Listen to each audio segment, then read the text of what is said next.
ನಿಮ್ಗೆ ಗೊತ್ತಿರೋ ಹಾಗೆ KS ನೋಟಿಫಿಕೇಶನ್ ಆಲ್ರೆಡಿ ಆಗಿದೆ. ಅದರಲ್ಲಿ ಪೇಪರ್ 1 ಮತ್ತು ಪೇಪರ್ 2. ಪೇಪರ್ 2ನಲ್ಲಿ ಬಂದಾಗ ವೆರಿ ಇಂಪಾರ್ಟೆಂಟ್ ನಿಮ್ಗೆ ಎಕ್ಸಾಮಲ್ಲಿ ಕೇಳುವಂಥದ್ದು ಯಾವುದು, ಮತ್ತು ಈ ಎಕ್ಸಾಮ್ನ ಸ್ಟಡಿ ಮಾಡಬೇಕು ಅಂತಂದರೆ ಪೇಪರ್ 2 ನೀವು ನೋಡಿದ್ರೆ ಗೊತ್ತಾಗುತ್ತೆ, ಪೇಪರ್ 1 ನೋಡಿದ್ರೆ ಗೊತ್ತಾಗುತ್ತೆ. ತುಂಬ ಸ್ಪೀಡ್ ರೀಡಿಂಗ್ ಇರಬೇಕಾಗುತ್ತೆ. ಒಂದು ಪೇಪರಲ್ಲಿ ಒಂದು ಪೇಜಲ್ಲಿ ಒಂದೊಂದೇ ಕ್ವಶನ್ಸ್ಗಳು ನೋಡಿರೋದು ಕೂಡ ನೋಡಿದ್ದೀವಿ. ಜಸ್ಟ್ 2 ಕ್ವಶನ್ಸ್ ಇರೋದು ಕೂಡ ನೋಡಿದ್ದೀವಿ. ಅಂದರೆ ಕರ್ನಾಟಕ. ಸೊ ಕರ್ನಾಟಕದ ವಿಸ್ತೀರ್ಣ ಎಷ್ಟಿದೆ ಅಂತ ನೋಡೋದಾದರೆ, ರಾಜ್ಯ ಒಟ್ಟು ಆಂತರಿಕ ಉತ್ಪನ್ನ ಗ್ರಾಸ್ ಸ್ಟೇಟ್ ಡೊಮೆಸ್ಟಿಕ್ ಪ್ರಾಡಕ್ಟ್ ಎಷ್ಟಿದೆ, ವೆರಿ ಇಂಪಾರ್ಟೆಂಟ್. ಇದ್ರ ಮೇಲೆ ಕ್ವಶನ್ಸ್ ಆಗೇ ಆಗುತ್ತೆ. ಅಂದರೆ ರಾಷ್ಟ್ರ ಮಟ್ಟದ GDPಗೆ ಕರ್ನಾಟಕ ಎಷ್ಟು ಪರ್ಸೆಂಟೇಜ್ ಕಾಂಟ್ರಿಬ್ಯೂಟ್ ಮಾಡುತ್ತೆ ಅಂತ ಕೇಳಿದ್ರೆ ಈ 2025-26ರಲ್ಲಿ ಎಷ್ಟು.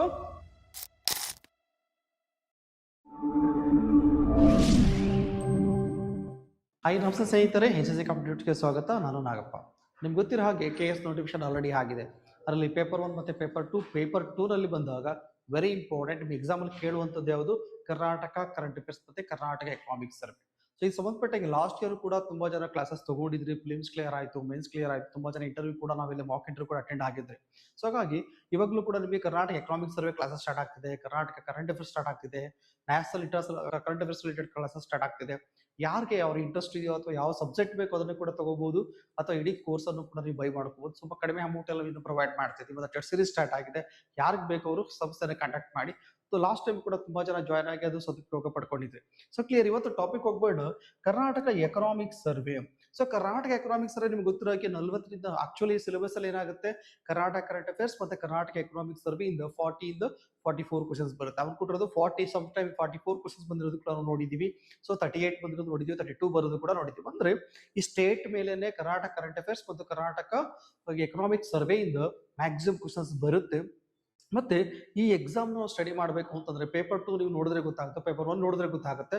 ತುಂಬಾ ಸ್ಪೀಡ್ ರೀಡಿಂಗ್ ಇರಬೇಕಾಗುತ್ತೆ. ಒಂದು ಪೇಪರ್ ಅಲ್ಲಿ ಒಂದು ಪೇಜ್ ಅಲ್ಲಿ ಒಂದೊಂದೇ ಕ್ವಶನ್ಸ್ಗಳು ನೋಡಿರೋದು ಕೂಡ ನೋಡಿದ್ದೀವಿ. ಜಸ್ಟ್ 2 ಕ್ವಶನ್ಸ್ ಇರೋದು ಕೂಡ ನೋಡಿದ್ದೀವಿ. ಅಂದ್ರೆ ಸ್ಪೀಡ್ ರೀಡಿಂಗ್ ಬೇಕಾಗುತ್ತೆ. So clear. ಜೊತೆಗೆ ಎಕನಾಮಿಕ್ಸ್ ಸರ್ವೆನ ಸ್ಟಡಿ ಮಾಡ್ತೀವಿ ಅಂದ್ರೆ ತುಂಬಾ ದೊಡ್ಡ ದೊಡ್ಡ ಬೈಬಲ್ ತರ ಇರೋ ಬುಕ್ಸ್ ಅನ್ನು ತಗೊಂಡು ನಾವು ಓದಬೇಕಾಗುತ್ತೆ. ಕರ್ನಾಟಕ ಏನು ಗೌರ್ಮೆಂಟ್ ರಿಲೀಸ್ ಮಾಡುತ್ತಲ್ಲ ಅದನ್ನು ನಾವು 2013-14 ಕೂಡ ಪ್ರತಿ ಇಯರ್ ಕೂಡ ಕನ್ಸೈಸ್ ಮಾಡ್ತಾ ಬಂದಿದ್ರಿ. ಸೊ ಆ ನೋಟ್ಸ್ ಅನ್ನು ಕೂಡ ಪ್ರೊವೈಡ್ ಮಾಡ್ತೀವಿ ನಿಮಗೆ. ಇವತ್ತು ಕ್ಲಾಸ್ ನೋಡಿದ್ರೆ ಗೊತ್ತಾಗುತ್ತೆ ಎಕ್ಸಾಮ್ಗೆ ಎಷ್ಟು ಬೇಕು ನಾವು ಇಲ್ಲಿ ಸ್ಟಡಿ ಮಾಡ್ತಾ ಹೋಗ್ತೀವಿ. ಮತ್ತು ಪ್ರೋಗ್ರಾಮ್ಸ್ ಗಳನ್ನೇ ಬೇರೆ, ಪಾಲಿಸೀಸ್ ಅನ್ನೇ ಬೇರೆ, ಇವೆಲ್ಲ ಇಂಡಿವಿಜುವಲ್ ಆಗಿ ಡಿಸ್ಕಸ್ ಮಾಡ್ತಾ ಹೋಗ್ತೀವಿ. ಎಕ್ಸಾಮ್ ಅಲ್ಲಿ ಇದೇ ರೀತಿಯಲ್ಲಿ ಕ್ವಶನ್ಸ್ ಕೂಡ ಆಗುತ್ತೆ. So clear. ಇಲ್ಲಿ ಕರ್ನಾಟಕ ಎಕನಾಮಿಕ್ಸ್ ಸರ್ವೆಯಲ್ಲಿ ಬಂದಾಗ ಅದಕ್ಕೂ ಮುಂದೆ ಮೊದಲನೇ ಚಾಪ್ಟರ್ ತಗೊಂಡ್ರೆ ಅಲ್ಲಿ ಜನರಲ್ ಇಂಟ್ರೊಡಕ್ಷನ್ ಕೊಟ್ಟಿದ್ದೀನಿ ಕರ್ನಾಟಕ. ಸೊ ಕರ್ನಾಟಕದ ವಿಸ್ತೀರ್ಣ ಎಷ್ಟಿದೆ ಅಂತ ನೋಡೋದಾದ್ರೆ, ಈ ಕರ್ನಾಟಕದ ವಿಸ್ತೀರ್ಣ 1,91,791 ಸ್ಕ್ವೇರ್ ಕಿಲೋಮೀಟರ್ ಅಷ್ಟು ವಿಸ್ತೀರ್ಣವನ್ನ ಕರ್ನಾಟಕ ಹೊಂದಿದೆ. So clear. ಇದ್ರ ಜೊತೆಗೆ ಒಟ್ಟು ಭಾರತದ ಭೌಗೋಳ ವಿಸ್ತೀರ್ಣದಲ್ಲಿ ಭಾರತದ ಟೋಟಲ್ ನಿಮಗೆ ಜಿಯೋಗ್ರಫಿಕಲ್ ಏರಿಯಾ ಬರುತ್ತಲ್ಲ, ಆ ಜಿಯೋಗ್ರಫಿಕಲ್ ಏರಿಯಾದಲ್ಲಿ ಇಂಡಿಯಾದಲ್ಲಿ ಕರ್ನಾಟಕ ಎಷ್ಟು ಪರ್ಸೆಂಟೇಜ್ ಇದೆ, 5.83%. Very important. ಇದರ ಸ್ಟೇಟ್ಮೆಂಟ್ ಅಲ್ಲೂ ಕೂಡ ಕೇಳ್ಬಿಡ್ತಾನೆ. ಎಷ್ಟಿದೆ ಶೇಕಡ 5.85% ಜಿಯೋಗ್ರಫಿಕಲ್ ಏರಿಯಾವನ್ನ ಯಾವುದು ಕರ್ನಾಟಕ ಭಾರತದಲ್ಲಿ ಹೊಂದಿರೋದನ್ನ ನಾವಿಲ್ಲಿ ನೋಡ್ತಾ ಹೋಗ್ತೀವಿ. So clear. ಅದೇ ತರ ಎಷ್ಟು 5.83% ಅಷ್ಟು ಇಂಡಿಯಾದ ಲ್ಯಾಂಡ್ ಮಾಸ್ ಅಲ್ಲಿ ಕರ್ನಾಟಕ ಇದೆ. ಅದೇ ತರ ಪಾಪ್ಯುಲೇಷನ್ ಬಂದಾಗ 2011 ಡೇಟಾ ಪ್ರಕಾರ ವೆರಿ ಇಂಪಾರ್ಟೆಂಟ್. ಬಟ್ ಈಗಿನ ಡೇಟಾ ಇನ್ನೂ ಅಪ್ಡೇಟ್ ಆಗಿಲ್ಲ. ಹಾಗಾಗಿ 2011 ಡೇಟಾ ಪ್ರಕಾರ 6,10,95,297 ಜನಗಳು ಇದ್ರು ಅಂತ 2011 ಸೆನ್ಸಸ್ ಹೇಳುತ್ತೆ. ಸೊ 2011 ಡೇಟಾ ಪ್ರಕಾರ. ಅದಕ್ಕೆ ಪಾಪ್ಯುಲೇಷನ್ ಅಲ್ಲಿ ಬಂದಾಗ ಟೋಟಲ್ ಇಂಡಿಯಾ ಪಾಪ್ಯುಲೇಷನ್ ಅಲ್ಲಿ 5.05 ಇದರ ಸ್ಟೇಟ್ಮೆಂಟ್ ಕೊಟ್ಬಿಡ್ಬೋದು. ಸೊ ಪಾಪ್ಯುಲೇಷನ್ ಅಲ್ಲಿ ಎಷ್ಟಿದೆ ಭಾರತ, 5.05ನಷ್ಟು ಇದೆ. ಭಾರತದ ಪಾಪ್ಯುಲೇಷನ್ ಅಲ್ಲಿ 5.05ನಷ್ಟು ಕರ್ನಾಟಕ ಪಾಪ್ಯುಲೇಷನ್ ಹೊಂದಿರೋದು ನೋಡ್ತಾ ಹೋಗ್ತೀವಿ. ಇದೇ ತರ ಎಕನಾಮಿಕ್ ಸರ್ವೆ ನೋಡೋದ್ರಲ್ಲಿ 9th ಲಾರ್ಜೆಸ್ಟ್ ಜನಸಂಖ್ಯೆಯಲ್ಲಿ 9ನೇ ಅತಿ ದೊಡ್ಡ ರಾಜ್ಯ ಅಂತ ಹೇಳಿದ್ದಾರೆ. ಬಟ್ ಗೂಗಲ್ ಎಲ್ಲ ಚೆಕ್ ಮಾಡ್ಬೇಕಾದ್ರೆ 8th ಲಾರ್ಜೆಸ್ಟ್ ಸ್ಟೇಟ್ಸ್ ಅಂತ ಹೇಳಿ ಕೊಟ್ಟಿದ್ದಾನೆ. ಯಾಕಂತಂದ್ರೆ ಇವಾಗಿರೋದು 28 ರಾಜ್ಯಗಳು, ಅವಾಗ 29 ಇತ್ತು. ಜಮ್ಮು ಕಾಶ್ಮೀರ ಯೂನಿಯನ್ ಟೆರಿಟರಿ ಆಗಿ ಲಡಾಖ್ ಮತ್ತೆ ಈ ಕಡೆ ಜಮ್ಮು ಕಾಶ್ಮೀರದ 2 ಯೂನಿಯನ್ ಟೆರಿಟರಿ ಆಗುತ್ತೆ. ಸ್ಟೇಟ್ ಅನ್ನ ಮಾನ್ಯತೆ ಅನ್ನೋದು ಕಳ್ಕೊಳ್ಳುತ್ತೆ, ಯೂನಿಯನ್ ಟೆರಿಟರಿ ಆಗಿ ಕನ್ವರ್ಟ್ ಆಗುತ್ತೆ. ಇದು ನೀವು ನೆನಪಲ್ಲಿ ಇಟ್ಕೋಬೇಕಾಗುತ್ತೆ. ಬಟ್ ಆದ್ರೆ ಎಕನಾಮಿಕ್ ಸರ್ವೆ ಪ್ರಕಾರ ಎಷ್ಟು 9th ಲಾರ್ಜೆಸ್ಟ್ ಅಂತ ಹೇಳಿ ಕೊಟ್ಟಿದ್ದಾರೆ. ಇದರಲ್ಲಿ ಆ ಡೇಟಾವನ್ನು ನೀವು ಅಬ್ಸರ್ವ್ ಮಾಡೋದಾದ್ರೆ ಮೊದಲೇ ಯೂನಿಟ್ ಅಲ್ಲಿ ಬಂದ್ರೆ ನಗರೀಕರಣದ ಪ್ರಮಾಣ ಹೆಚ್ಚಾಗಿದೆ. ನೀವು ನೋಡ್ಬೋದು ಇತ್ತೀಚಿನ ದಿನಗಳಲ್ಲಿ ಫಾರ್ ಎಕ್ಸಾಂಪಲ್ ನೋಡಿ 2026 ತಗೊಳ್ಳೋದಾದ್ರೆ ಎಲ್ಲ ಕಡೆ ಕೂಡ ಮಳೆ ಆಗ್ತಿಲ್ಲ. ನಾರ್ತ್ ಕರ್ನಾಟಕದಲ್ಲಿ ನೋಡೋದಾದ್ರೆ ಅತಿ ಹೆಚ್ಚು ಜನ ಇವಾಗ ಒಂದ್ ಕಡೆ ಮೈಗ್ರೇಷನ್ ಆಗ್ತಾರೆ, ವಲಸೆ ಹೋಗ್ತಾರೆ. ವಲಸೆ ಹೋಗೋದ ಕಾರಣಗಳೇನು? ಮೊದಲನೇದಾಗಿ ಈ ತರ ನಿಮಗೆ ಮಳೆಗಳು ಕರೆಕ್ಟ್ ಆಗಿಲ್ಲ ಅಂತಂದ್ರೆ, ಸೌತ್ ವೆಸ್ಟ್ ಮಾನ್ಸೂನ್ ಸೀಸನ್ ಅಲ್ಲಿ ನಿಮಗೆ ರೈನ್ ಫಾಲ್ ಕರೆಕ್ಟ್ ಆಗಿಲ್ಲ ಅಂತಂದ್ರೂ ಕೂಡ ಜನ ಒಂದ್ ಕಡೆಗೆ ಮೈಗ್ರೇಟ್ ಆಗ್ತಾರೆ. ಮತ್ತೆ ಮದುವೆ ಆಗಿರೋರು ಕೂಡ ಒಂದ್ ಕಡೆಗೆ ಮೈಗ್ರೇಟ್ ಆಗ್ತಾರೆ. ಅದೇ ತರ ಎಜುಕೇಶನ್ ಪಡ್ಕೊಂಡು ಫಾರ್ ಎಕ್ಸಾಂಪಲ್ ನಮ್ಮ ಚಾಮರಾಜನಗರ ಡಿಸ್ಟ್ರಿಕ್ಟ್ ಇಂದ ಬೆಂಗಳೂರು ಬಂದು ಜೀವನ ಮಾಡ್ತೀವಿ ಅಂತಂದ್ರೆ, ನಾನು ಓದಿಕ್ಕೆ ಅಲ್ಲಿ ಕೆಲಸ ಇಲ್ಲ, ಹಾಗಾಗಿ ಬೆಂಗಳೂರಿಗೆ ಬಂದಿದ್ದೀವಿ. ಅಂದ್ರೆ ತನ್ನ ಜಾಬ್ಗೋಸ್ಕರ ಮನುಷ್ಯ ಒಂದ್ ಕಡೆಗೆ ಮೈಗ್ರೇಟ್ ಆಗ್ತದೆ. ಈ ಮೈಗ್ರೇಟ್ ಆದವನು ನೋಡಿ, ನಾನು ಬಂದಿದ್ದು 2013 2026 ಕೂಡ ಇಲ್ಲೇ ಇದೀವಿ ಅಂತಂದ್ರೆ ನಾನು ಇಲ್ಲೇ ಸೆಟ್ಲ್ ಆಗ್ತಿದ್ದೀನಿ. ಇದರ ಅರ್ಥ ಏನೋ, ನಾವಿಲ್ಲೇ ಮನೆ ಮಾಡ್ಕೊಳ್ತೀವಿ, ಮಕ್ಕಳ ಫ್ಯೂಚರ್ ನೋಡ್ತೀವಿ, ಇದರಿಂದ ಇಲ್ಲೇನೆ ಸೆಟ್ಲ್ ಆಗ್ತಾ ಹೋಗ್ತೀವಿ. ಅಂದ್ರೆ ಹಳ್ಳಿಯಿಂದ ಜನಗಳು ಸಿಟಿಗೆ ಬರ್ಲಿಕ್ಕೆ ಹಲವಾರು ಕಾರಣಗಳು ಇರ್ತವೆ. ಹಾಗಾಗಿ ನಗರೀಕರಣ ಏನಾಗ್ತಿದೆ, ಅರ್ಬೈಷನ್ ಏನಾಗ್ತಿದೆ, ಹೆಚ್ಚಾಗ್ತಿದೆ. ಲಾಸ್ಟ್ ಡಿಕೇಡ್ ಅಲ್ಲಿ ಎಕ್ಸಾಮ್ ಡೈರೆಕ್ಟ್ ಕ್ವಶನ್ಸ್ ಕೇಳ್ಬಿಡ್ತಾನೆ. ಲಾಸ್ಟ್ ಡಿಕೇಡ್ ಅಲ್ಲಿ ನೋಡೋದಲ್ಲೂ 2001 2011 ವರೆಗೆ 11 to 21 ಡೇಟಾ ಸಿಕ್ಕಿಲ್ಲ, ನೆಕ್ಸ್ಟ್ ಸಿಗುತ್ತೆ, ಅದನ್ನ ಅಪ್ಡೇಟ್ ಮಾಡ್ತೀವಿ. ಇಲ್ಲಿ 2001 2011 ವರೆಗೆ ಎಷ್ಟು ನಿಮಗೆ ನಗರೀಕರಣ ಹೆಚ್ಚಾಗಿದೆ ಕರ್ನಾಟಕದಲ್ಲಿ ಅಂತ ನೋಡೋದಾದ್ರೆ 4.68%. ವೆರಿ ಇಂಪಾರ್ಟೆಂಟ್, ಎಕ್ಸಾಮ್ ಕೇಳ್ಬಿಡ್ತಾನೆ. ಲಾಸ್ಟ್ ಡಿಕೇಡ್ ಅಲ್ಲಿ ಕಳೆದ ದಶಕದಲ್ಲಿ ಎಷ್ಟು ಪರ್ಸೆಂಟೇಜ್ ನಗರೀಕರಣ ಹೆಚ್ಚಾಗಿದೆ? 4.68%. ಅಂದ್ರೆ ನಿಮಗೆ ರೂರಲ್ ಇಂದ ಇಲ್ಲಿಗೆ ಅರ್ಬನ್ಗೆ ಬರೋರ ಸಂಖ್ಯೆ ಹೆಚ್ಚಾಗ್ತಾ ಹೋಗಿ ಸ್ಟೇಟ್ಮೆಂಟ್ ಅಲ್ಲಿ ಕೊಟ್ಬಿಡ್ಬೋದು. ಇದನ್ನ ನೋಡಿ, ನೀವು ಲಾಸ್ಟ್ ಎಕ್ಸಾಮ್ ನೋಡಿದ್ರೆ ಪ್ರತಿಯೊಂದನ್ನು ಕೂಡ ಸ್ಟೇಟ್ಮೆಂಟ್ ಅಲ್ಲೇ ಇರುತ್ತೆ. ಹಾಗಾಗಿ ಪುಟಗಟ್ಲೆ ಕೊಟ್ಬಿಡ್ತಾನೆ, ಭಯ ಪಡೋದು ಬೇಡ. ಕೀವರ್ಡ್ಸ್ ಗಳನ್ನ ಇಟ್ಕೊಂಡು ಕರೆಕ್ಟಾಗಿ ಓದ್ಬೇಕಾಗುತ್ತೆ. ಓದ್ಬೇಕು ಅಂತಂದಾಗ ಸ್ಮಾರ್ಟ್ ನೋಟ್ಸ್ ನ ಮಾಡ್ಕೋಬೇಕು. ನೋಡಿ, ಶಾರ್ಟ್ ನೋಟ್ಸ್ ಅಲ್ಲ, ಸ್ಮಾರ್ಟ್ ನೋಟ್ಸ್. ಅಂದ್ರೆ ಓದೋದನ್ನ ಸಿಂಪ್ಲಿಫೈ ಮಾಡ್ಕೊಂಡು, ನಾನು ಹೇಳ್ತಾ ಇದ್ದೀನಿ ನಿಮ್ಗೆ ಅರ್ಥ ಆಗ್ತಿದ್ರೆ ಸಿಂಪ್ಲಿಫೈ ಮಾಡ್ಕೋಬೇಕು. ಸಿಂಪಲ್ ಆಗಿ ಏನು, ನಗರೀಕರಣ ಅಂತಂದ್ರೆ ನಿಮ್ಗೆ ಅರ್ಬನೈಸೇಷನ್ ಆಗೋದು ಹೆಚ್ಚಾಗ್ತಿದೆ. ಕಾರಣ ಏನು, ಹಲವಾರು ರೀಸನ್ಸ್ ಗಳಿಗೆ ಇಲ್ಲಿ ಅರ್ಬನೈಸೇಷನ್ ಆಗ್ತಿದೆ. ಇದನ್ನ ನೀವು ತಲೆಯಲ್ಲಿ ಇಟ್ಕೋಬೇಕಾಗುತ್ತೆ. ಸೊ ಹಾಗಿದ್ರೆ 2011 ಡೇಟಾ ಪ್ರಕಾರ ಹೇಳಿ ಸೆನ್ಸಸ್ ಏನ್ ಹೇಳುತ್ತೆ? ಹಾಗಿದ್ರೆ ಎಷ್ಟು ಅರ್ಬನ್ ಅಲ್ಲಿ ವಾಸ ಮಾಡೋರ ಸಂಖ್ಯೆ ಎಷ್ಟಿದೆ ಸ್ಟೇಟ್ ಅಲ್ಲಿ? ನಗರಗಳಲ್ಲಿ ಇದ್ದು ಸ್ಟೇ ಆಗ್ತಿರೋ ಸಂಖ್ಯೆ ಎಷ್ಟಿದೆ ಅಂತ ನೋಡೋದಾದ್ರೆ ಎಷ್ಟಿದೆ? 38.67. ತುಂಬಾ ಎಕ್ಸಾಂಪಲ್ ಇದು ರಿಪೀಟ್ ಕ್ವಶನ್ಸ್ ಆಗಿದೆ, ನೋಟ್ ಮಾಡ್ಕೊಳ್ಳಿ. ಮ್ಯಾಕ್ಸಿಮಮ್ ಇದು ಕೂಡ ಕ್ವಶನ್ಸ್ ಅನ್ನ ಕೇಳ್ತಾನೆ. ಆತರ ಗ್ರಾಮೀಣ ಭಾಗದಲ್ಲಿ ವಾಸ ಮಾಡೋರ ಸಂಖ್ಯೆ ಎಷ್ಟಿದೆ? 61.33%. 61.33% ಶೇಕಡ ನಗರಗಳಲ್ಲಿ ಗ್ರಾಮೀಣ ಭಾಗಗಳಲ್ಲಿ ವಾಸ ಮಾಡೋದನ್ನ ನೋಡ್ತಾ ಹೋಗ್ತೀವಿ. ಗ್ರಾಮೀಣ ಭಾಗಗಳಲ್ಲಿ 61.33% ಅಷ್ಟು. ಅದೇ ತರ ರೀತಿಯಲ್ಲಿ ನಗರ ನಿವಾಸಿಗಳ ಸಂಖ್ಯೆ ಎಷ್ಟಿದೆ? 38.67 ಅಷ್ಟು. ಇನ್ನು GSTP ನೋಡೋದಾದ್ರೆ, ಸೊ ಯಾವುದು? ರಾಜ್ಯ ಒಟ್ಟು ಆಂತರಿಕ ಉತ್ಪನ್ನ, ಗ್ರಾಸ್ ಸ್ಟೇಟ್ ಡೊಮೆಸ್ಟಿಕ್ ಪ್ರಾಡಕ್ಟ್ ಎಷ್ಟಿದೆ? Very important. ಇದ್ರ ಮೇಲೆ ಕ್ವಶನ್ಸ್ ಆಗೇ ಆಗುತ್ತೆ. ಅಂದ್ರೆ ಇಂಡಿಯಾ GDP ಗೊತ್ತಿರುತ್ತೆ, ಆದ್ರೆ ಕರ್ನಾಟಕದ GDP ಎಷ್ಟಿದೆ? ಕರ್ನಾಟಕ GDP ಇಂಡಿಯಾ GDP ಎಷ್ಟು ಕಾಂಟ್ರಿಬ್ಯೂಟ್ ಮಾಡುತ್ತೆ? ಕರ್ನಾಟಕ GSTPಗೆ ಯಾವ ಸೆಕ್ಟರ್ಸ್ ಇಂದ ಎಷ್ಟೆಷ್ಟು ಕಾಂಟ್ರಿಬ್ಯೂಟ್ ಆಗ್ತಿದೆ? ಕರ್ನಾಟಕದಲ್ಲಿ ಹೈಯೆಸ್ಟ್ GDP ಹೊಂದಿರುವ ಸ್ಟೇಟ್ಗಳು ಯಾವುದು? ಪರ್ ಕ್ಯಾಪಿಟಲ್ ಯಾವ್ಯಾವ ಡಿಸ್ಟ್ರಿಕ್ಟ್ಗಳು ಹೊಂದಿವೆ? ಹೈಯೆಸ್ಟ್ ಪರ್ ಕ್ಯಾಪಿಟಲ್ ಇನ್ಕಮ್ ಇರುವಂತಹ ಡಿಸ್ಟ್ರಿಕ್ಟ್ ಯಾವುದು ಕರ್ನಾಟಕದಲ್ಲಿ? ಇವೆಲ್ಲವನ್ನು ಕೂಡ ಇಲ್ಲಿ ನೋಡೋಣ. ನೋಡಿ, 25-26 ಎಕನಾಮಿಕ್ ಸರ್ವೆ ಪ್ರಕಾರ ಏನ್ ನೋಡೋದಾದ್ರೆ, ಯಾವುದೇ ತರಹದ GSTP ಬಂದಾಗ ಅಥವಾ GDP ಬಂದಾಗ ಎರಡು ರೀತಿಯಲ್ಲಿ ಕ್ಯಾಲ್ಕುಲೇಟ್ ಮಾಡ್ತೀವಿ. ಒಂದು ಕರೆಂಟ್ ಪ್ರೈಸ್ ಅಲ್ಲಿ, ಇನ್ನೊಂದು ಬೇಸ್ ಇಯರ್ ಪ್ರೈಸ್ ಅಲ್ಲಿ ಅಥವಾ ಕಾನ್ಸ್ಟೆಂಟ್ ಪ್ರೈಸ್ ಅಂತ ಕರಿತಾ ಹೋಗ್ತೀವಿ. Very important. ಎರಡು ರೀತಿಯಲ್ಲಿ ನಿಮಗೆ GSTP ಆರ್ GDP ನ ಕ್ಯಾಲ್ಕುಲೇಟ್ ಮಾಡ್ತೀವಿ. GDP ಬಂದು ನ್ಯಾಷನಲ್ ಲೆವೆಲ್ಗೆ, GSTP ಬಂದು ಸ್ಟೇಟ್ ಮಟ್ಟದಲ್ಲಿ. ಹಾಗೆ ಕರೆಂಟ್ ಪ್ರೈಸ್ ಅಲ್ಲಿ ಪ್ರಸಕ್ತ ಬೆಳೆಗಳಲ್ಲಿ ಬಂದಾಗ ಎಷ್ಟಿದೆ? ಕರ್ನಾಟಕದ GSTP ಎಷ್ಟಿದೆ? Very important. 12.9%. ಶೇಕಡ 12.9% ಕರ್ನಾಟಕ ಹೊಂದಿದೆ. ಯಾವುದು? ಕರ್ನಾಟಕದ GSTP. ಅದೇ ತರ ಬಂದ್ರೆ ಕಾನ್ಸ್ಟೆಂಟ್ ಪ್ರೈಸ್ ಅಲ್ಲಿ ಎಷ್ಟು? ಸ್ಥಿರ ಬೆಲೆಗಳಲ್ಲಿ. ಸ್ಥಿರ ಬೆಲೆಗಳು ಅಂತಂದ್ರೆ ಯಾವ ವರ್ಷ ಇನ್ಫ್ಲೇಷನ್ ಕಡಿಮೆ ಇರುತ್ತೋ ಆ ವರ್ಷವನ್ನ ನಾವು ಬೇಸ್ ಇಯರ್ ಆಗಿ ಮಾಡ್ಕೊಳ್ತೀವಿ. 2025-26 ಎಕನಾಮಿಕ್ ಸರ್ವೆ ಯಾವ ಬೇಸ್ ಇಯರ್ ಆಗಿ ಮಾಡ್ಕೊಂಡಿದ್ವಿ? 11-12 ಪ್ರಕಾರ. 11-12 ಅಲ್ಲಿ ನೀವು ಇನ್ಫ್ಲೇಷನ್ ಕಡಿಮೆ ಇತ್ತು, ಆ ಇನ್ಫ್ಲೇಷನ್ ತೆಗೆದು ನಾವೇನ್ ಮಾಡ್ತೀವಿ? ಬೇಸ್ ಇಯರ್ ಅಂತ ಇಟ್ಕೊಡ್ತೀವಿ. ಇಲ್ಲಿ ಬೇಸ್ ಇಯರ್, ಮೂಲ ಆಧಾರ ವರ್ಷ ಅಂತ ಕರಿತಾ ಹೋಗ್ತೀವಿ. ಆ ವರ್ಷದಲ್ಲಿ ಇದ್ದಂತಹ ಪ್ರೈಸ್ ಅನ್ನ ಇಟ್ಕೊಂಡು ಕ್ಯಾಲ್ಕುಲೇಟ್ ಮಾಡ್ತಾ ಹೋಗ್ತೀವಿ. ಅಲ್ಲಿ ಇನ್ಫ್ಲೇಷನ್ಸ್ ಇರೋದಿಲ್ಲ. ಹಾಗೆ 2011 and 12 2011-12 ನಾವು ಬೇಸ್ ಇಯರ್ ಆಗಿ ಇಟ್ಕೊಂಡು ಕ್ಯಾಲ್ಕುಲೇಟ್ ಮಾಡಿದೀವಿ 2025-26 GSTP ಯನ್ನ. ವೆರಿ ಇಂಪಾರ್ಟೆಂಟ್ ಇದನ್ನ. ಹಾಗಿದ್ರೆ ಇದ್ರ ಪ್ರಕಾರ ಎಷ್ಟಿದೆ? 8.1%. ಹಾಗಿದ್ರೆ ಕಾನ್ಸ್ಟೆಂಟ್ ಪ್ರೈಸ್ ಅಲ್ಲಿ ಎಷ್ಟಿದೆ? 8.1%. ಕರೆಂಟ್ ಪ್ರೈಸ್ ಅಲ್ಲಿ ಎಷ್ಟಿದೆ? 12.9%. ಇವೆರಡೂ ಕೂಡ ಇಂಪಾರ್ಟೆಂಟ್, ನೀವು ಇಲ್ಲಿ ನೋಟ್ ಮಾಡ್ಕೋಬಹುದು. ಅದೇ ತರ ರಾಷ್ಟ್ರೀಯ ಹಾಗೂ ರಾಜ್ಯಗಳಿಗೆ ಸಂಬಂಧಪಟ್ಟಂತೆ ಅಂದ್ರೆ GDP ಮತ್ತೆ GSTP ನ ಕಂಪೇರ್ ಮಾಡಿ ನೋಡ್ತಾ ಹೋಗೋಣ. ಈ ಎಕ್ಸಾಮ್ ಅಲ್ಲಿ ನಾನು ಇಲ್ಲಿ ಸ್ಟ್ಯಾಟಿಕ್ ತೆಗೆದು ಕೊಟ್ಟಿದ್ದೀನಿ. ಎಕ್ಸಾಮ್ ಅಲ್ಲಿ ಸ್ಟೇಟ್ಮೆಂಟ್ ರೂಪದಲ್ಲಿ ಕೊಟ್ಬಿಡ್ಬೋದು. ನೀವು ಇದನ್ನ ನಂಬರ್ಸ್ ಅಂತ ತಲೆಗೆ ಇಟ್ಕೋಬಹುದು, ಅಥವಾ ಹೆಚ್ಚು ಅಥವಾ ಕಡಿಮೆ ರೀತಿಯಲ್ಲೂ ಕೂಡ ನೀವು ಇಟ್ಕೋಬಹುದು. ಹಾಗಿದ್ರೆ ಕರ್ನಾಟಕದಲ್ಲಿ ನೋಡೋದಾದ್ರೆ GSTP ಮತ್ತು GDP ಬಂದಾಗ ನಿಮಗೆ ಬೇಸ್ ಇಯರ್ ಅಲ್ಲಿ ಕರ್ನಾಟಕ ಸ್ಟೇಟ್ ಅಲ್ಲಿ 2025 ಕರ್ನಾಟಕ ಸ್ಟೇಟ್ ಎಷ್ಟಿದೆ? ನಿಮಗೆ ಕಾನ್ಸ್ಟೆಂಟ್ ಪ್ರೈಸ್ 11-12 ಬೇಸ್ ಇರೋ ಪ್ರಕಾರ 8.1%. ಆದ್ರೆ ಇಂಡಿಯಾದಲ್ಲಿ ಎಷ್ಟಿದೆ? ಇಂಡಿಯಾ GDP ಎಷ್ಟಿದೆ? 7.4%. Very important. ಹಾಗಿದ್ರೆ ಎಕ್ಸಾಮ್ ಕೇಳ್ಬಿಡ್ತಾನೆ, ಇಂಡಿಯಾ GDP ಗಿಂತ ಕರ್ನಾಟಕ GSTP ಏನಾಗಿದೆ? ಹೆಚ್ಚಾಗಿದೆ. Very very important. ನೋಡಿ, ಪರ್ಸೆಂಟೇಜ್ ಗೊತ್ತಿಲ್ಲ, ಅಟ್ಲೀಸ್ಟ್ ಇನ್ಕ್ರೀಸ್ ಆಗಿದೆ. ಅಂದ್ರೆ ಇಂಡಿಯಾಗಿಂತನೂ ಕೂಡ ಕರ್ನಾಟಕ GSTP ಚೆನ್ನಾಗಿದೆ, ಕರ್ನಾಟಕ GDP ಚೆನ್ನಾಗಿದೆ. So clear. ಯಾವ್ದ್ರಲ್ಲಿ? ಕಾನ್ಸ್ಟೆಂಟ್ ಪ್ರೈಸ್ ಅಲ್ಲಿ ಬೇಸ್ ಇರೋ ಪ್ರೈಸ್ ಕ್ಯಾಲ್ಕುಲೇಟ್ ಮಾಡ್ತೀವಲ್ಲ ಅದರಲ್ಲಿ. ಅದೇ ತರ ಕರೆಂಟ್ ಪ್ರೈಸ್ ಅಲ್ಲಿ ಕೂಡ ನೋಡಿ 12.9% ಇದೆ ಕರ್ನಾಟಕದ್ದು. ಇಂಡಿಯಾದ ಎಷ್ಟಿದೆ? 8% ಬರುತ್ತೆ ಭಾರತದ್ದು. ಹಾಗಾಗಿ ಭಾರತದ GDP ಗಿಂತ ಕರ್ನಾಟಕದ GSTP ಕಾನ್ಸ್ಟೆಂಟ್ ಪ್ರೈಸ್ ಅಲ್ಲಿ ಮತ್ತೆ ಯಾವುದು ಕರೆಂಟ್ ಪ್ರೈಸ್ ಅಲ್ಲಿ, ಪ್ರಸಕ್ತ ಬೆಲೆಗಳಲ್ಲಿ ಮತ್ತು ಸ್ಥಿರ ಬೆಲೆಗಳು ಎರಡರಲ್ಲೂ ಕೂಡ ಕರ್ನಾಟಕ ಭಾರತ GDP ಗಿಂತಲೂ ಕೂಡ GSDP ಹೆಚ್ಚಿದೆ. ವೆರಿ ಇಂಪಾರ್ಟೆಂಟ್, ಸ್ಟೇಟ್ಮೆಂಟ್ ಅಲ್ಲೇ ಕೊಟ್ಬಿಡ್ಬೋದು, ದಯವಿಟ್ಟು ಅದನ್ನ ನೆನಪಲ್ಲಿ ಇಟ್ಕೊಳ್ಳಿ.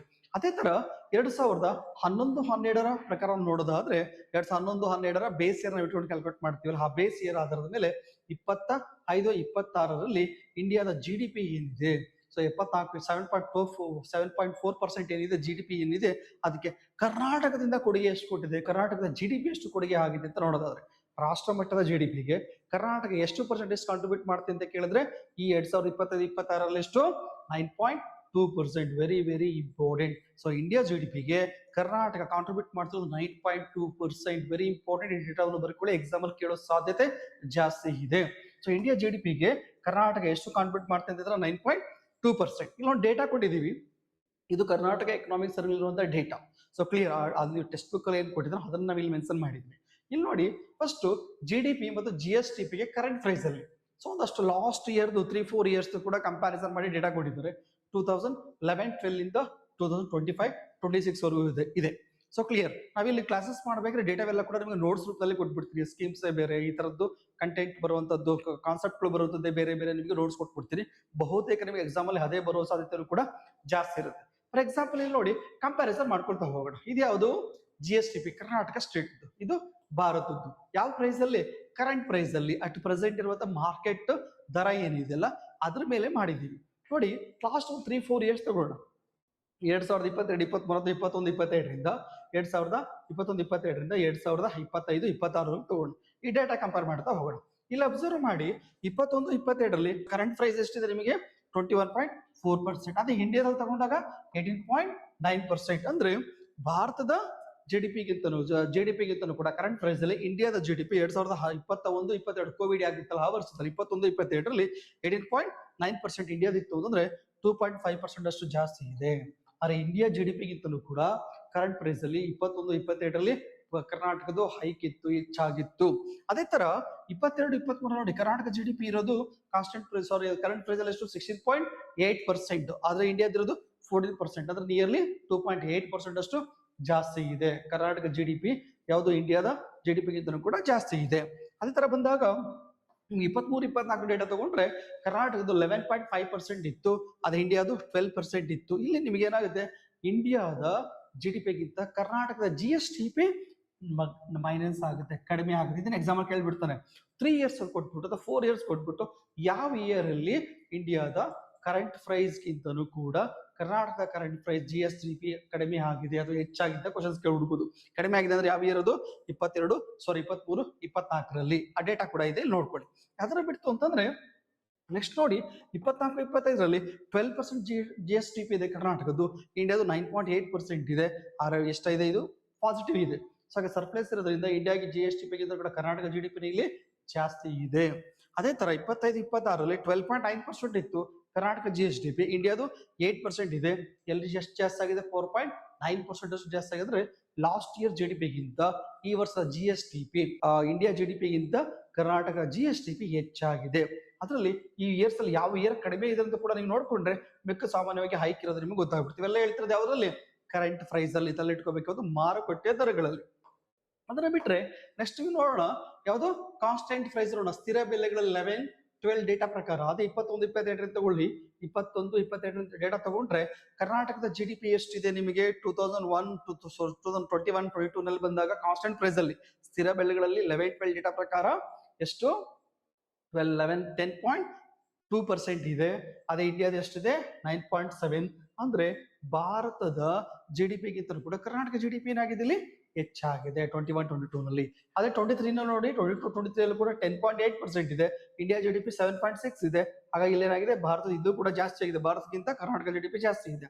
ಇನ್ನು 23-24ರಲ್ಲಿ 8.2% ಇತ್ತು, ಇಂಡಿಯಾದು 9.2% ಇದೆ.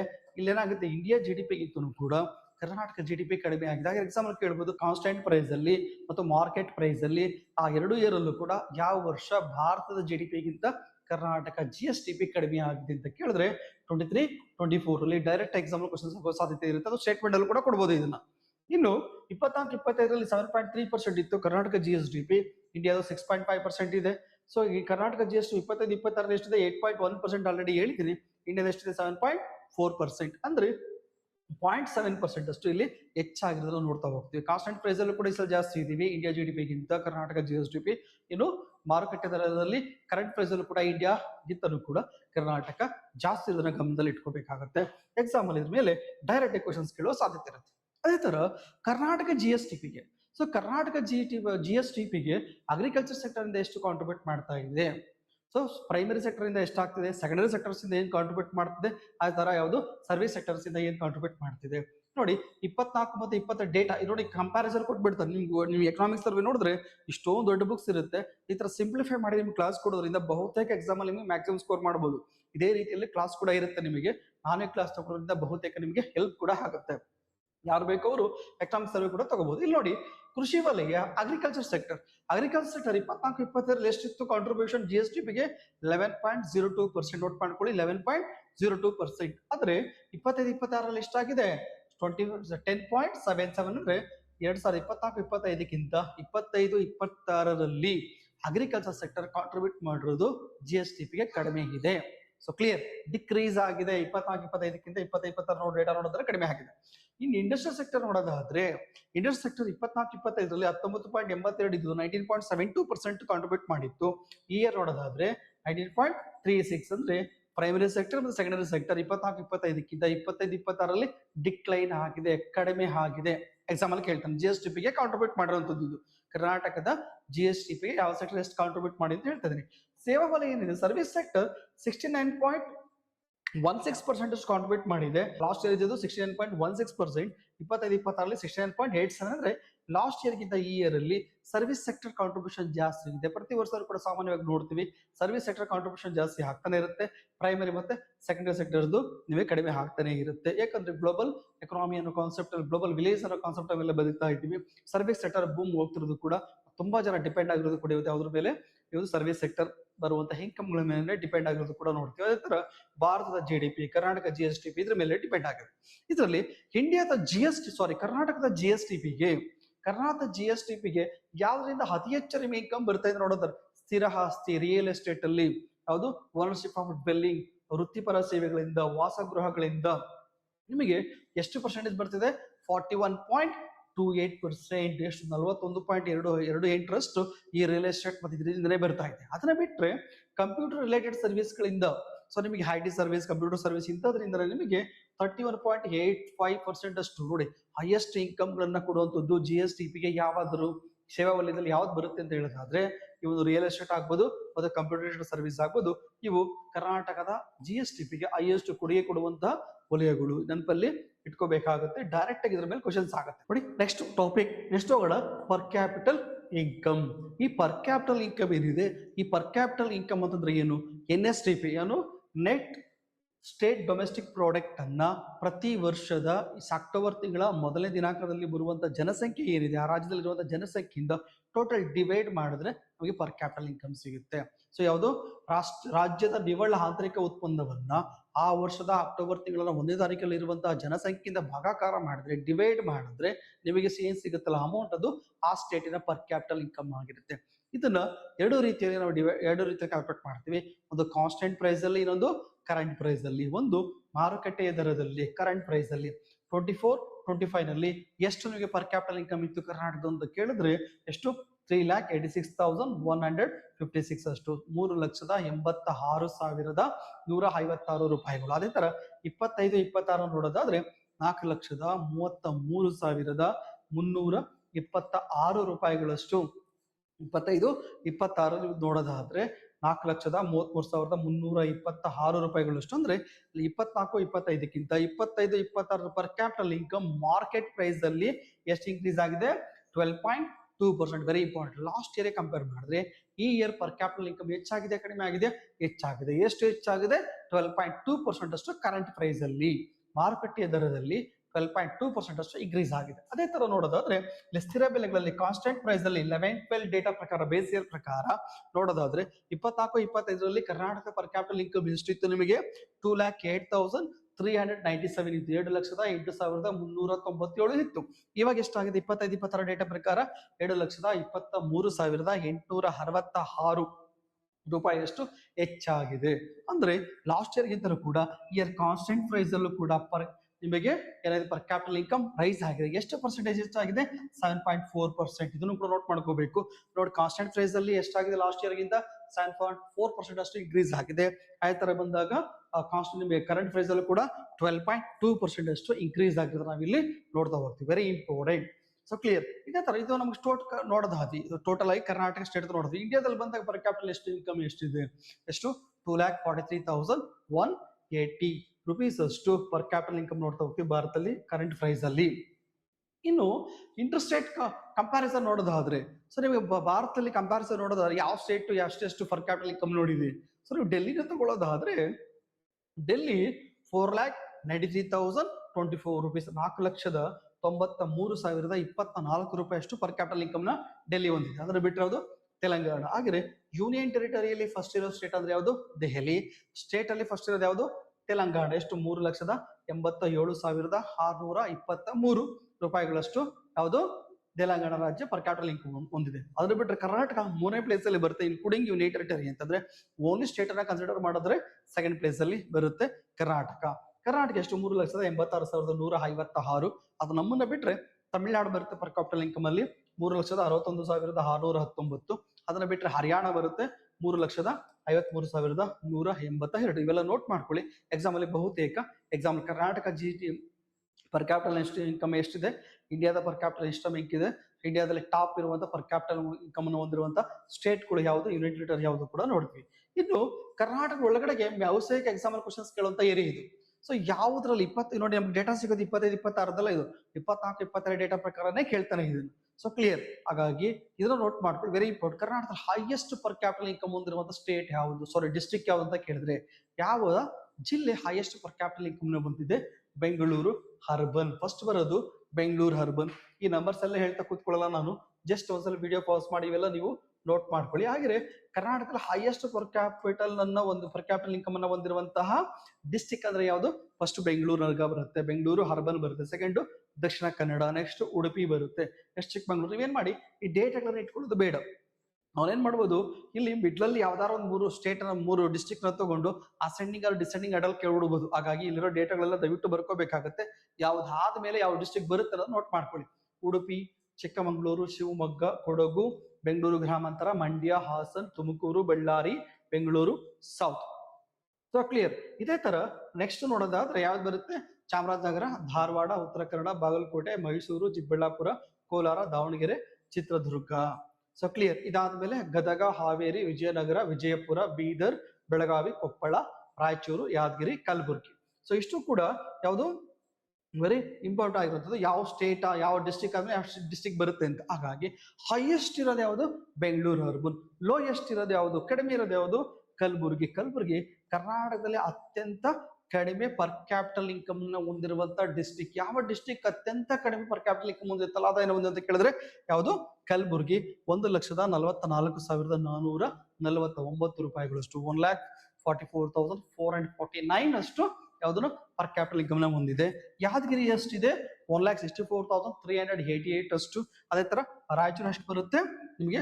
1,88,888 ರೂಪೀಸ್ ಅಷ್ಟು ಬರ್ತಾ ಹೋಗುತ್ತೆ. ಇವೆಲ್ಲ ಅಬ್ಸರ್ವ್ ಮಾಡಿ. ಇವೆಲ್ಲನೂ ಕೂಡ ಯಾವುದು ಬಾಟಮ್ ಅಲ್ಲಿ ಬರುವಂತ 3 ಜಿಲ್ಲೆಗಳು ಕೂಡ ಕಲ್ಯಾಣ ಕರ್ನಾಟಕಕ್ಕೆ ಸಂಬಂಧಪಟ್ಟಂತ ಡಿಸ್ಟ್ರಿಕ್ಟ್ಗಳು. ಸೊ ಲೋಯೆಸ್ಟ್ ಅತ್ಯಂತ ಕಡಿಮೆ ಪರ್ ಕ್ಯಾಪಿಟಲ್ ಇನ್ಕಮ್ ಹೊಂದಿರೋದು ಯಾವುದು? ಇಲ್ಲಿ ಕಲಬುರಗಿ ಬರುತ್ತೆ, ಅದಾದ್ಮೇಲೆ ಯಾದಗಿರಿ ಬರುತ್ತೆ, ಅದಾದ್ಮೇಲೆ ರಾಯಚೂರು ಬರುತ್ತೆ. ನೀವು ಬರೀ ಟಾಪ್ 3 ಅಥವಾ ಬಾಟಮ್ 3 ತಿಳ್ಕೊಂಡ್ರೆ ಸಾಕಾಗಲ್ಲ. ಯಾವ್ದಾದ್ಮೇಲೆ ಯಾವ್ದು ಬರುತ್ತೆ ನಿಮ್ಗೆ ಆಲ್ರೆಡಿ ಹೇಳಿದ್ದೀನಿ, ನೋಟ್ ಮಾಡ್ಕೊಂಡು ದಯವಿಟ್ಟು ಇದನ್ನ ಬರ್ದು ಇಟ್ಕೊಳ್ಳಿ ನೀವು.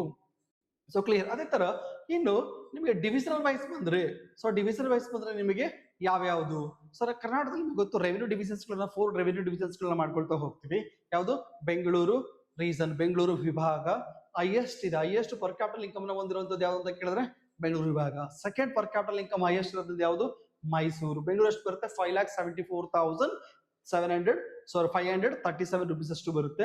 ಮೈಸೂರು ಎಷ್ಟು ಬರ್ತಾ ಇದೆ? 4,06,257 ಅಷ್ಟು. ಬೆಳಗಾವಿ ಒಂದು 2,26,213 ರೂಪೀಸ್ ಅಷ್ಟು.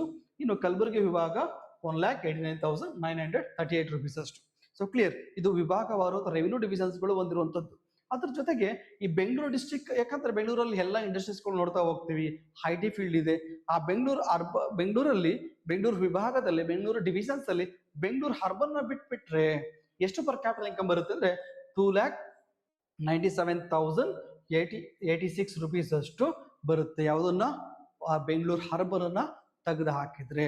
ಸೊ ಕ್ಲಿಯರ್, ಇದನ್ನ ನೆನಪಿಟ್ಕೋಬೇಕು. ಇದರ ಸ್ಟೇಟ್ಮೆಂಟ್ ಅಲ್ಲಿ ಹೀಗೆ ಕೇಳುವಂತ ಸಾಧ್ಯತೆ ಕೂಡ ಇರುತ್ತೆ. ನೋಡಿ, GSTP ಬಗ್ಗೆ ತಿಳ್ಕೊಂಡ್ವಿ, ಅದಾದ್ಮೇಲೆ GSTP ಬಗ್ಗೆ ತಿಳ್ಕೊಂಡ್ವಿ, ಪರ್ ಕ್ಯಾಪಿಟಲ್ ಇನ್ಕಮ್ ಬಗ್ಗೆ ತಿಳ್ಕೊಂಡ್ವಿ. ಮುಂದಿನ ವಿಡಿಯೋದಲ್ಲಿ ಇನ್ನೊಂದಷ್ಟು ಹೊಸ ವಿಚಾರಗಳು ತಿಳ್ಕೊಳ್ತಾ ಹೋಗೋಣ. ಅದೇ ತರ SSC ಕಾಂಪಿಟೇಟಿವ್ ಇನ್ಸ್ಟಿಟ್ಯೂಟ್ ವತಿಯಿಂದ ನಿಮಗೆ ಸಬ್ಜೆಕ್ಟ್ ವೈಸ್ ಟೆಸ್ಟ್ ಸೀರೀಸ್ ಗಳನ್ನ ಸ್ಟಾರ್ಟ್ ಮಾಡಿದೀವಿ. ಅದೇ ತರ ಬಂದ್ರೆ ಸಬ್ಜೆಕ್ಟ್ ವೈಸ್ ಟೆಸ್ಟ್ ಸೀರೀಸ್ ಗಳು ಓವರ್ ಆಲ್ ಆಗಿ 19 ಟೆಸ್ಟ್ ಸಿಗುತ್ತೆ. ಫಾರ್ ಎಕ್ಸಾಂಪಲ್, ಇಂಡಿಯನ್ ಕಾನ್ಸ್ಟಿಟ್ಯೂಷನ್ ಅದಕ್ಕೆ 2 ಟೆಸ್ಟ್ ಸಿಗ್ತಾ ಬರುತ್ತೆ. Karnataka geography, Karnataka history, Karnataka economic survey part 1 part 2 ಅಂತ 2 ಮಾಡ್ತೀವಿ. ಬಯಾಲಜಿ, ಫಿಸಿಕ್ಸ್, ಕೆಮಿಸ್ಟ್ರಿ ಮೇಲೆ, ಟೆಕ್ನಾಲಜಿ ಮೇಲೆ, ancient history, medieval, modern, Indian economy ಮತ್ತೆ ಫಿಸಿಕಲ್ ಜಿಯೋಗ್ರಫಿ ಮೇಲೆ, ಅದೇ ತಕ್ಕನಾಗಿ ಅದು ಸ್ಟಾಟಿಕ್ ಜಿಕೆ ಮೇಲೆ ಕೂಡ ಇರ್ತಾ ಹೋಗುತ್ತೆ. ಅದೇ ತರ ವರ್ಲ್ಡ್ ಜಿಯೋಗ್ರಫಿ ಮೇಲೆ ಮತ್ತೆ ಇಂಡಿಯನ್ ಜಿಯೋಗ್ರಫಿ ಮೇಲೆ, EVS ಮೇಲೆ ಮತ್ತೆ ಸಬ್ಜೆಕ್ಟ್ ಬೇಸ್ಡ್ ಕರೆಂಟ್ ಅಫೇರ್ಸ್ ಅನ್ನು ಕೂಡ ನಾವು ಇದರಲ್ಲಿ ಕವರ್ ಮಾಡಿರ್ತೀವಿ. ಯಾರಿಗೆ ಇಂಟ್ರೆಸ್ಟ್ ಇದೆ ಅವರು ಸಂಸ್ಥೆನ ಕಾಂಟ್ಯಾಕ್ಟ್ ಮಾಡಿ ತಗೋಬಹುದು. ಜೊತೆಗೆ ಯಾರು ಇದನ್ನ ನಿಮಗೆ ಸಬ್ಜೆಕ್ಟ್ ವೈಸ್ ಮುಗಿಸ್ಕೊಳ್ತೀರಾ ಅವರುಗಳಿಗೆ ಕಾಂಪ್ರಹೆನ್ಸಿವ್ ಟೆಸ್ಟ್ ಕೂಡ ಸ್ಟಾರ್ಟ್ ಆಗ್ತಿದೆ. ನಿಮಗೆ ಇವಾಗ ಇದನ್ನು ಕೂಡ ತಗೊಬಹುದು ಅಥವಾ ಈ ಡೇಟ್ ಇದನ್ನು ಕೂಡ ತಗೊಳ್ತಾ ಹೋಗಬಹುದು. ಪೇಪರ್ 1 ಪೇಪರ್ 2 ಎರಡು ಕೂಡ ಮಾಡ್ತಾ ಹೋಗ್ತೀವಿ.